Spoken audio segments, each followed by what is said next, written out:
नमस्कार, शाम के 5 बजने को है। मैं हूं चित्रा त्रिपाठी। बहस के खास कार्यक्रम दंगल में आप सभी का स्वागत है। पाकिस्तान के प्रधानमंत्री इमरान खान ने एक बार फिर से कश्मीर पर पुराना राग छेड़ा है। संयुक्त राष्ट्र महासभा की बैठक में अपने देश और उसकी चुनौतियों की बात करने के बजाय इमरान खान हर साल की तरह इस बार भी कश्मीर पर झूठा प्रोपेगेंडा फैलाने में जुट गए, जिसका उन्हें संयुक्त राष्ट्र के मंच से ही करारा जवाब मिल गया। अब से कुछ ही देर बाद प्रधानमंत्री नरेंद्र मोदी भी संयुक्त राष्ट्र महासभा में दुनिया को संबोधित करने वाले हैं। यह तय माना जा रहा है कि पीएम मोदी भी इमरान को बेनकाब करेंगे, उनका आतंक नीति तार तार करेंगे। बहस इन्हीं मुद्दों पर होगी, लेकिन पहले यह रिपोर्ट देखिए। Peace in South Asia is contingent upon resolution of the Jammu and Kashmir dispute in accordance with the relevant United Nations Security Council resolutions and the wishes of the Kashmiri people. दुनिया के सबसे बड़े मंच से ये पाकिस्तानी प्रधानमंत्री इमरान खान की जुबान से निकला सबसे बड़ा झूठ है। Reverse its unilateral and illegal measures instituted since 5th August 2019. Secondly, stop its oppression and human rights violations against the people of Kashmir. दुनिया के सबसे बड़े मंच से पाकिस्तानी प्रधानमंत्री ने एक बार फिर कश्मीर पर प्रोपेगेंडा फैलाने की कोशिश की। It has undertaken a series of illegal and unilateral measures in occupied Jammu and Kashmir since 5th August 2019. और एक बार फिर पाकिस्तान के हुक्मरान को कश्मीर पर झूठ फैलाने पर मुंह की खानी पड़ी है। Not the first time the leader of Pakistan has misused platforms provided by the UN to propagate false and malicious propaganda against my country.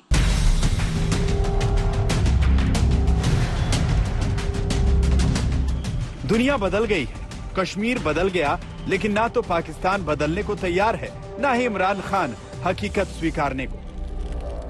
यही वजह है कि 75 सालों से जो बेसुरा राग पाकिस्तान का हर हुक्मरान गला फाड़ फाड़ कर गाता रहा, पिछले 3 सालों से इमरान उसे और कर्कश बना रहे हैं। संयुक्त राष्ट्र महासभा की बैठक में इमरान खान ने कश्मीर पर फिर दुनिया में झूठ फैलाने की कोशिश की, वो भी तब जबकि कश्मीर के मुद्दे पर तमाम सहयोगी पहले ही पाकिस्तान को झटका दे चुके हैं। कश्मीर पर झूठ फैलाने वाला पाकिस्तान कैसे अलग थलग पड़ गया है, वो जानने से पहले सुनिए कश्मीर पर इमरान खान ने आखिर क्या कहा। Pakistan desires peace with India as with all its neighbors, but sustainable peace in South Asia is contingent upon resolution of the Jammu and Kashmir dispute in accordance with the relevant United Nations Security Council resolutions and the wishes of the Kashmiri people. Last February, we reaffirmed the 2003 ceasefire understanding along the line of control. The hope was that it would lead to a rethink of the strategy in Delhi. The onus remains on India to create a conducive environment for meaningful and result-oriented engagement with Pakistan. Pakistan और उसके हुक्मरानों की ये ढिठाई इतनी बेहुदा हो चुकी है कि इस पर जवाब देना भी अब मुनासिब नहीं लगता। थोड़ी देर में पीएम मोदी भी संयुक्त राष्ट्र महासभा में बोलने वाले हैं। इमरान और उसके झूठ को पीएम कुछ खास तवज्जो देंगे, इसकी ज्यादा गुंजाइश नहीं है, लेकिन दुनिया के मंच पर कूटनीति का भी कुछ तकाजा होता है। लिहाजा इमरान के फरेब और झूठ का पर्दाफाश भारत की एक महिला अफसर ने ही कर दिया। This is not the first time the leader of Pakistan has misused platforms provided by the UN to propagate false and malicious propaganda against my country, and seeking in vain to divert the world's attention from the sad state of his country, where terrorists enjoy free pass, while the lives of ordinary people, especially those belonging to the minority communities, are turned upside down. Bharat ने संयुक्त राष्ट्र के मंच पर पाकिस्तान के झूठ को फिर बेनकाब कर दिया। पाकिस्तान की इसी फितरत को दुनिया के देश समझ रहे हैं। ये वजह है कि ओआईसी के सदस्य देशों ने भी अब कश्मीर के मुद्दे पर पाकिस्तान से पल्ला झाड़ लिया। पाकिस्तान को उम्मीद थी कि संयुक्त राष्ट्र की आम सभा में ओआईसी के सदस्य कश्मीर का मुद्दा जोर शोर से उठाएंगे, लेकिन सऊदी अरब और ईरान ने तो कश्मीर का जिक्र तक नहीं किया। तुर्की के राष्ट्रपति रेसिप तैयब एर्दोआन ने भले अपने संबोधन में कश्मीर का जिक्र किया है, लेकिन उनके सुर बिल्कुल नरम पड़ चुके हैं। दरअसल दुनिया भर के देशों को पाकिस्तान की असलियत समझ आ चुकी है। एक ओर तो वो मानवाधिकार का राग छेड़ता है, दूसरी ओर आतंक फैलाने वाले के बचाव में खुलकर खड़ा नजर आता है।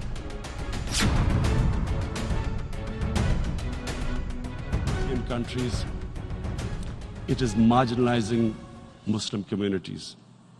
And we all know that marginalization leads to radicalization. Some of the people who ended up as militants in Syria and other places were from marginalized Muslim communities. आतंक का यही एजेंडा इमरान और उसके पहले के पाकिस्तानी हुक्मरान दशकों से अफगानिस्तान पर भी थोपने में जुटे थे। बदकिस्मती से वो इसमें कामयाब भी हो गए। पाकिस्तान के क्वेटा शहर में तालिबान का हेडक्वार्टर था। क्वेटा शूरा के नाम से तालिबानी फरमान पाकिस्तान से जारी होते थे।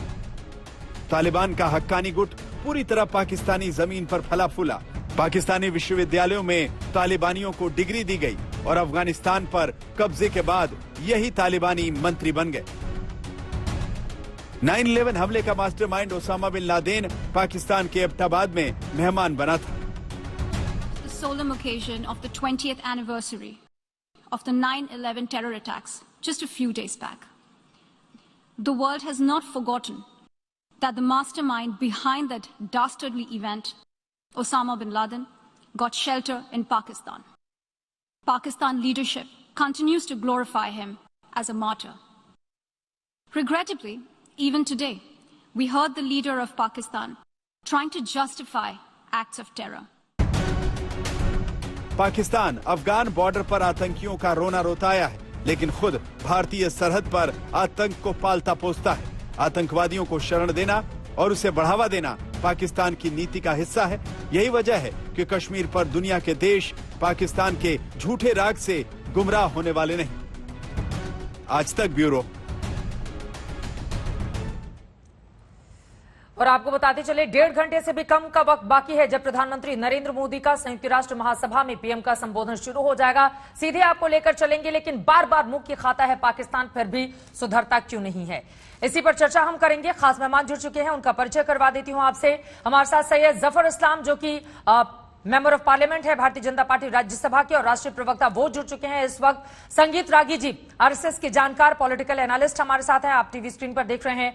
मेजर जनरल रिटायर्ड सुधाकर जी इस वक्त हमारे साथ रक्षा विशेषज्ञ जुड़ चुके हैं। अब्दुल सामत याकूब, जो कि स्पोक्स पर्सन है पीटीआई के पाकिस्तान से, वो भी जुड़ चुके हैं। और पाकिस्तान से हमारे साथ एक और डिफेंस एक्सपर्ट जुड़ेंगे, हरीश नवाज भी। लेकिन सबसे पहले आपसे शुरुआत करते हुए अब्दुल सामत याकूब साहब, बार बार मुंह की खाते हैं, बेइज्जती करवाते हैं, लेकिन फिर भी बाज नहीं आते हैं।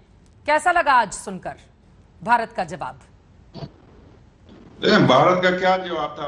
उस भारत के जवाब में ये माइनॉरिटीज क्या जिक्र किया गया, माइनॉरिटी के राइट्स की। वही इमरान खान साहब ने, प्राइम मिनिस्टर ने बात की कि ह्यूमन राइट्स वायलेशन की आपके यहाँ मुसलमानों के साथ जो नारवा सलूक होता है, या उनके अभी भी रिसेंटली असम का वो वाकया आपको याद होगा जिसमें एक जर्नलिस्ट ने एक बंदे को मारा। तो यानी कि अगर आप ये समझते हैं कि अगर आप माइनॉरिटी राइट्स की बात करें तो जस्टिफाइड है, लेकिन अगर पाकिस्तान ह्यूमन राइट्स की बात करें तो वो आपको लगता है कि पाकिस्तान इंटरनल मैटर में आतंकवादियों को शहीदों का दर्जा देने वाला पाकिस्तान मत समझाए हिंदुस्तान को मानवाधिकार।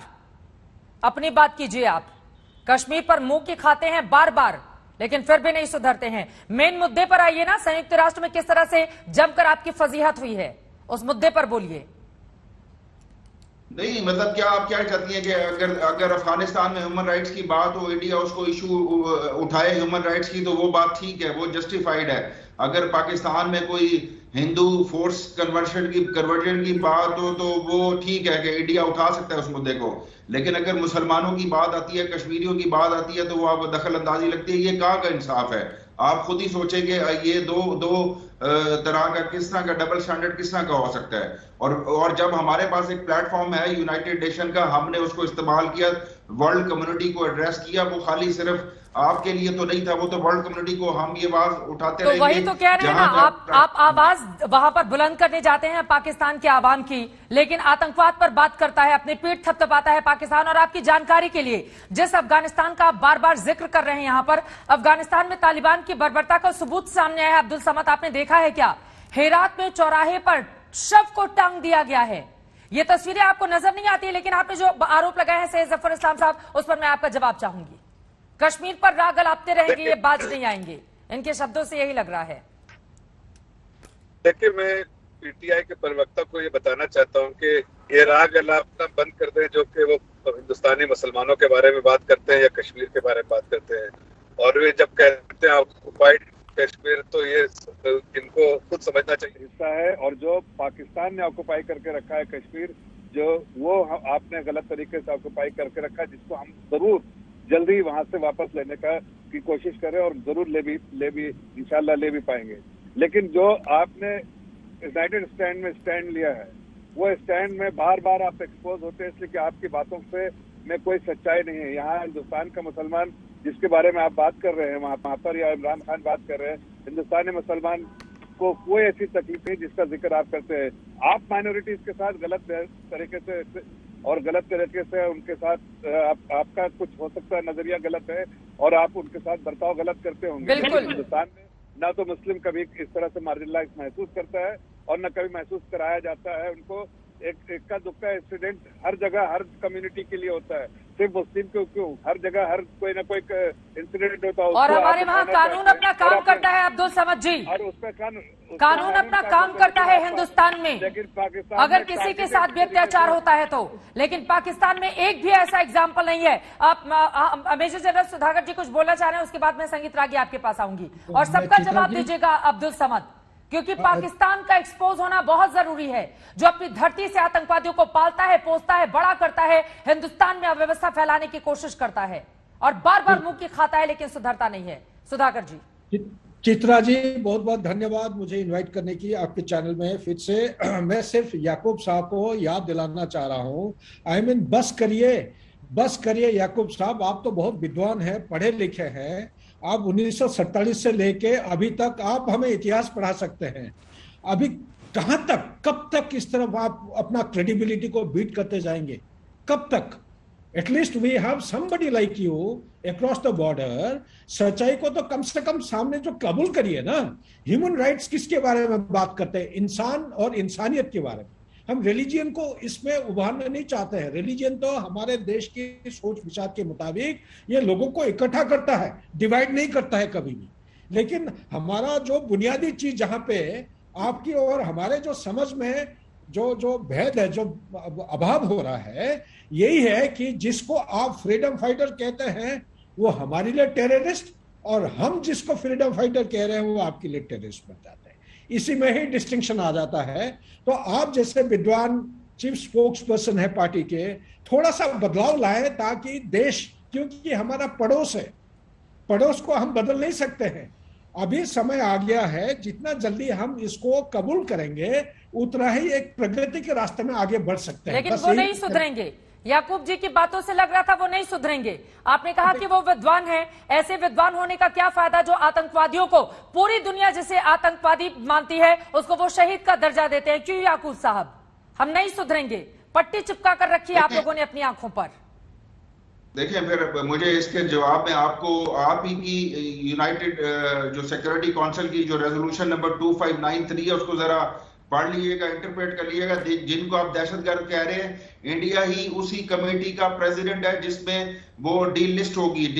आप ही ने तालिबान को डील लिस्ट करना है, फिर आप ही ने उनको उनके तालिबान के बिहेवियर को देख के ऑब्जर्व करना है, और उन्हीं को जाके आपने फिर रिकॉग्नाइज करना आपने।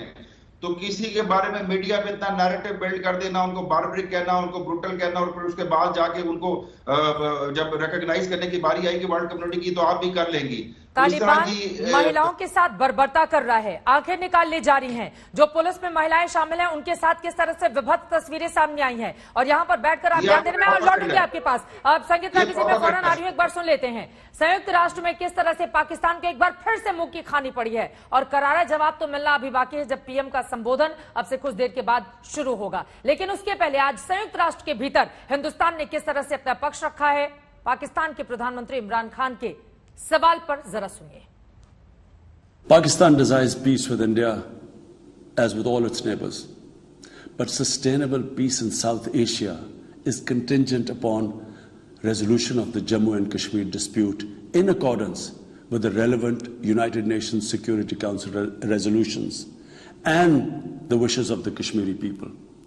Last February, we reaffirmed the 2003 ceasefire understanding along the line of control. The hope was that it would lead to a rethink of the strategy in Delhi. The onus remains on India to create a conducive environment for meaningful and result-oriented engagement with Pakistan. Regrettably, this is not the first time the leader of Pakistan has misused platforms provided by the UN to propagate false and malicious propaganda against my country, and seeking in vain to divert the world's attention from the sad state of his country, where terrorists enjoy free pass while the lives of ordinary people, especially those belonging to the minority communities, are turned upside down. तालिबानियों को शिक्षित कर उन्हें degree देने में तालिबान के भीतर जिस तरह की स्थिति पैदा हुई उसको लेकर और अफगानिस्तान में बदली हुई परिस्थितियों के बाद संगीत रागी जी, डर इस बात का और ज्यादा गहरा गया है कि पाकिस्तान प्रायोजित आतंकवाद अब और फलेगा फूलेगा। यही वजह रही कि बहुत जरूरी हो गया था पाकिस्तान को एक बार फिर से संयुक्त राष्ट्र के मंच पर एक्सपोज करना।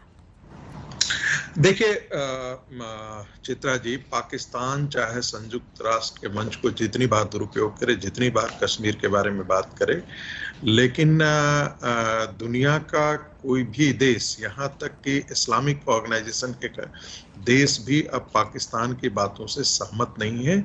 वो कहीं कहीं कभी कभी एक आध बात जिक्र कर देते हैं, बट इसके प्रति वो गंभीर तो कतई नहीं है। दूसरी बात, तालिबान का जब से दोबारा सत्ता में अफगानिस्तान में आना हुआ है, तब से पश्चिम के देश खास करके इस बात के लिए बहुत सतर्क हो गए हैं।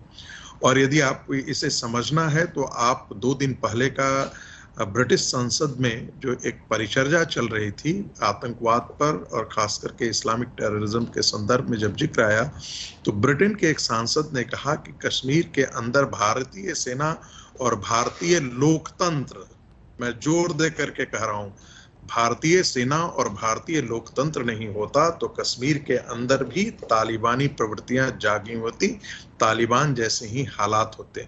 मैं इसे सहमत नहीं हूं। मैं फिर कह रहा हूं, भारत का लोकतंत्र जीवंत है। 1 अरब 30 करोड़ की जनसंख्या के लिए बंदूक की आवश्यकता नहीं है। वो अपने लोकतंत्र के सहारे जम्मू एंड कश्मीर को राष्ट्र की मुख्य धारा के साथ जोड़ चुका है। लेकिन जो दुनिया की समझ बनी है पाकिस्तान के लिए, सब कुछ जानता है कि अब पाकिस्तान प्रायोजित आतंकवाद ही जो है वो बहुत बड़ा कारण रहा है जम्मू एंड कश्मीर के अंदर जो हिंसा होती है, जो आतंकवाद होता है।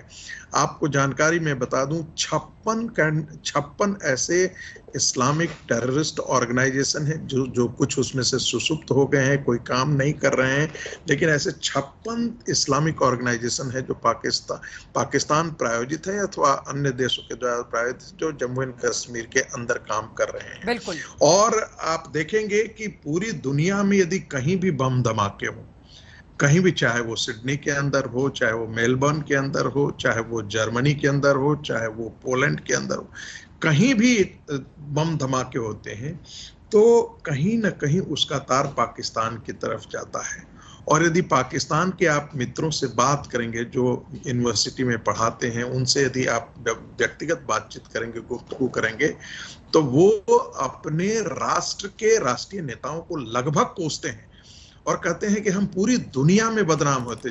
कहीं भी पाकिस्तान का नागरिक जाता है, एक हिथ्रो हवाई अड्डे पर जाता है, तो जिस प्रकार से, जिस बेरहमी से उनकी तलाशी ली जाती है, ऑस्ट्रेलिया जाता है, जिस निर्दयता के साथ उनकी तलाशी ली जाती है, वो कहता है कि हमें बहुत दुख पहुंचाता है, हमारी सारी गरिमा जो है वो ध्वस्त हो जाती है। जो बातें वो कह रहे हैं आप, और मुंह की तो आपको तब भी खानी पड़ी है जब बीते 8 महीनों से पाकिस्तान के प्रधानमंत्री इंतजार कर रहे हैं कि जो बाइडेन फोन करे, अरे एक फोन ही आ जाए, कुछ भी बोल दे, लेकिन फोन भी नहीं आ रहे हैं अमेरिका से।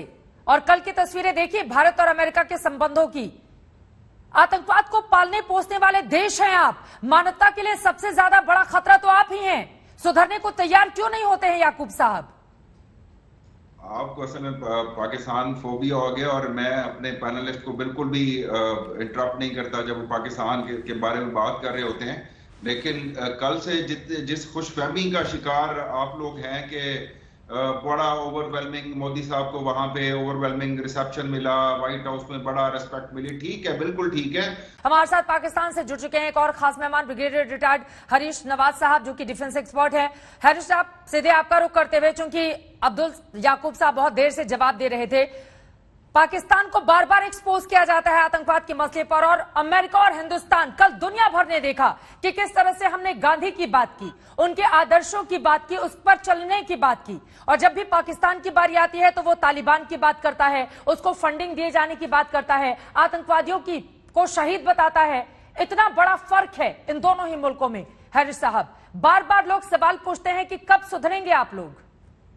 यही बात प्राइम मिनिस्टर पाकिस्तान ने यूनाइटेड नेशन में बड़ी क्लियर बात की है कि कब सुधरेगा इंडिया टेररिज्म करने में, पाकिस्तान में इन्वॉल्व होने में, पाकिस्तान में मनी लॉन्ड्रिंग करने में, पाकिस्तान में टेररिज्म को सपोर्ट करने में, आज़ाद कश्मीर में जुल्म और बर्बरियत करने के, वहां पर पैलेट गन से औरतों बच्चों बूढ़ों को शहीद करने में, कश्मीर की तस्वीरें देखिए आपने 15 अगस्त की, शानदार लाल चौक पर तिरंगा लहराया गया, वहां के मेयर डांस करते हुए दिखाई दिए, दुनिया भर ने वो तस्वीरें देखी, भारी भीड़ थी वहां पर, देखी या नहीं देखी वो तस्वीरें आपने?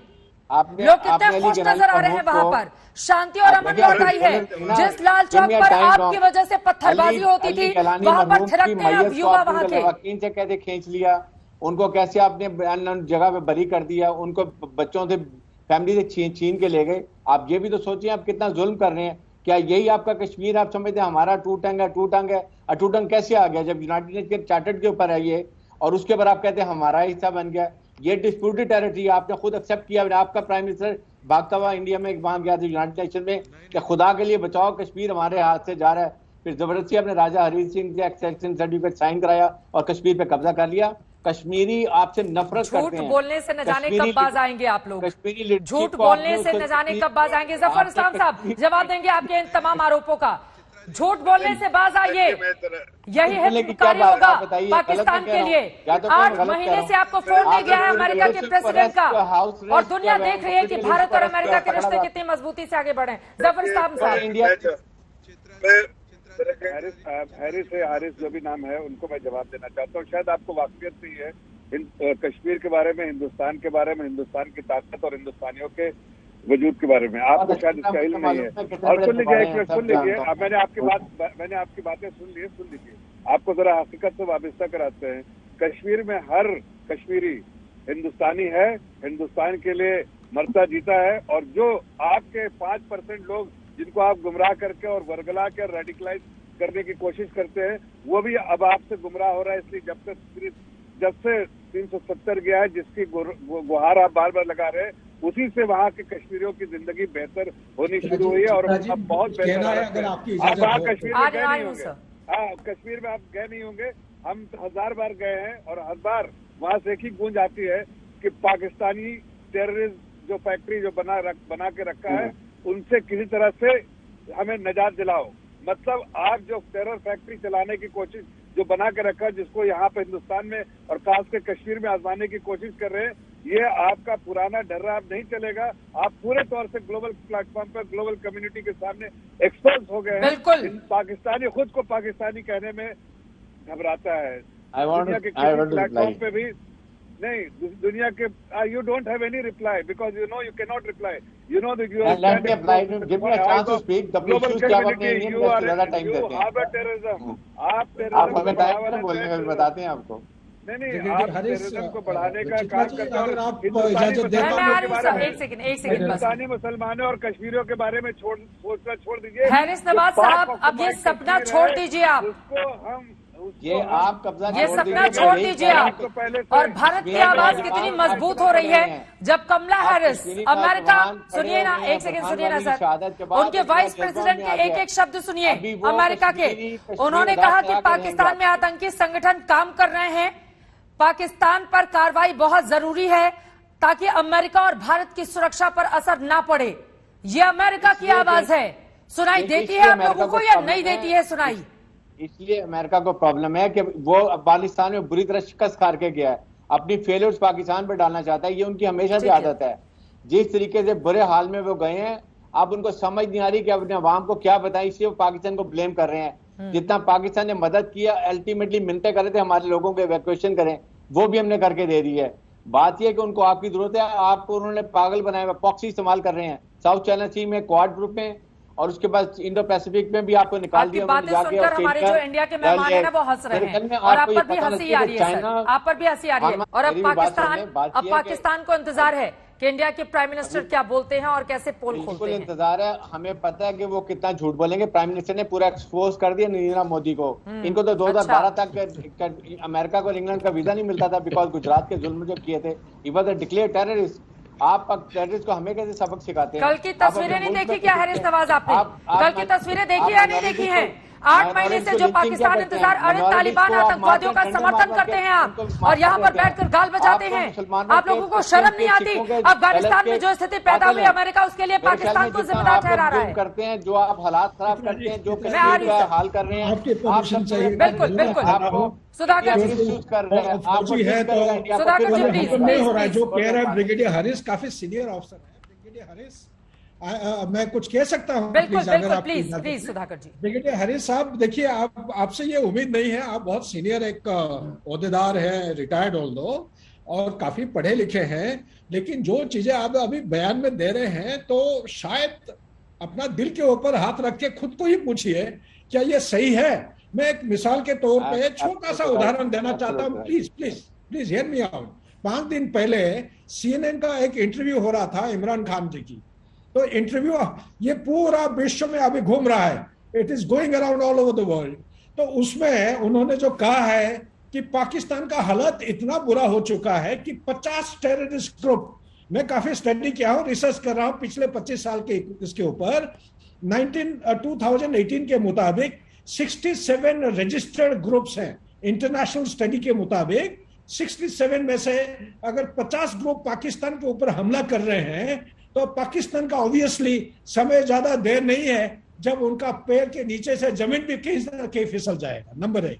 नंबर 2, मैं ये कहना चाह रहा हूं कि जिस चीज को आप कह रहे हैं बार बार जो कह रहे हैं जम्मू कश्मीर, कम से कम आप तो मत भूलिएगा, आप तो बहुत ही रिस्पॉन्सिबल, बहुत मेच्योर सीनियर ऑफिसर हैं। जम्मू कश्मीर का जो स्टेटस अगर आपके देशवासियों को नहीं पता है तो उनको सही इतिहास तो बताइए ना, यूएन रेजोल्यूशन क्या होता है।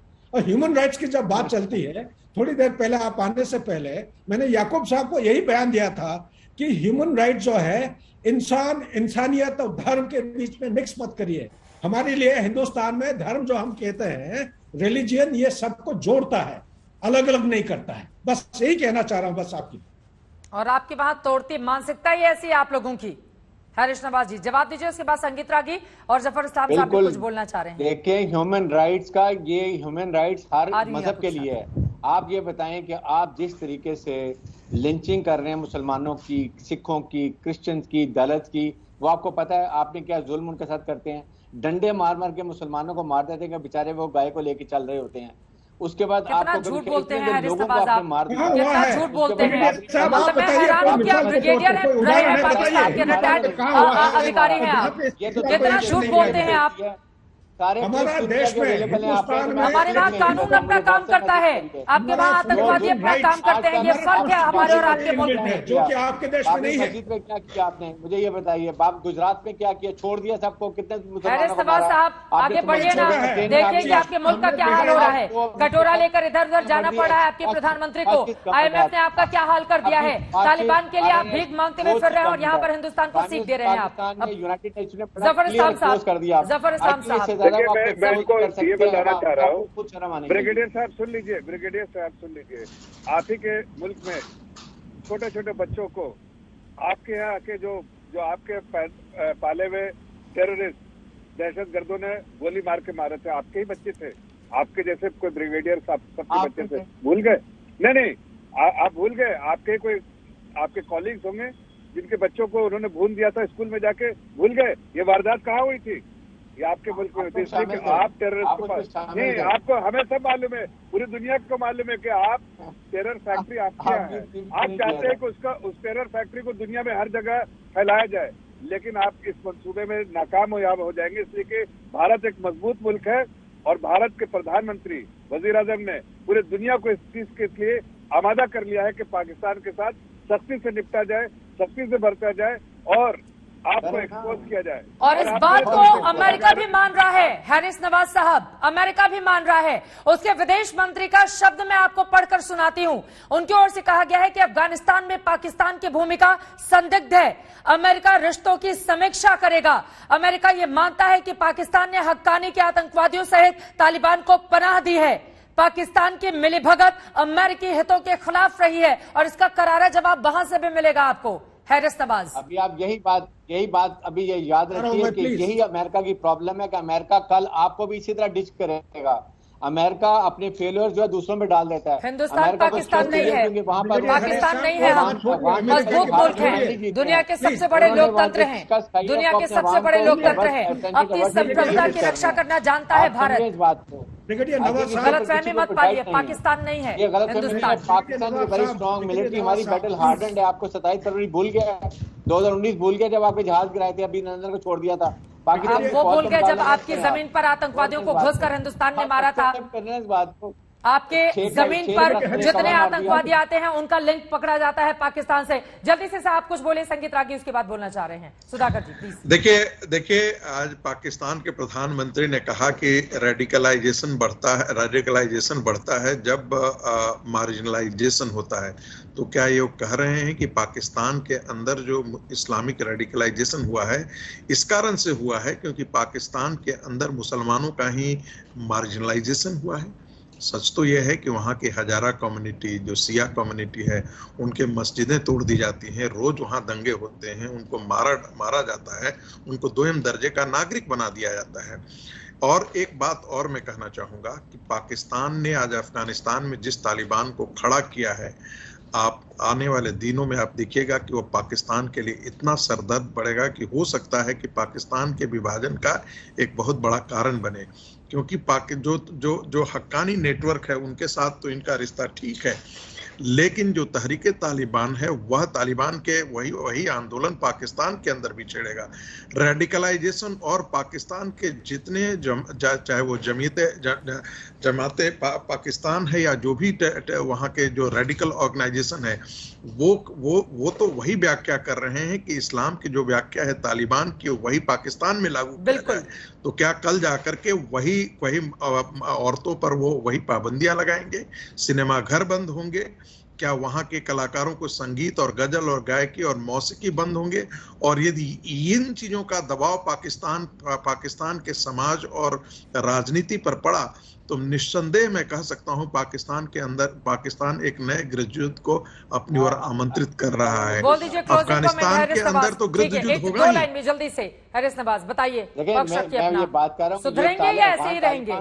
अफगान तालिबान कंसर्न विद अफगान तालिबान, वो वहां पर अपने मुल्क में अमन चाहते हैं और हम भी ये चाहते हैं वहां अमन होगा, पाकिस्तान में अमन होगा। क्योंकि यहाँ पर अमन उस वक्त होगा जब इंडिया लोगों को लटका दिया जा रहा है चौराहे पर, आप कह रहे हैं कि अमन करेगा तालिबान।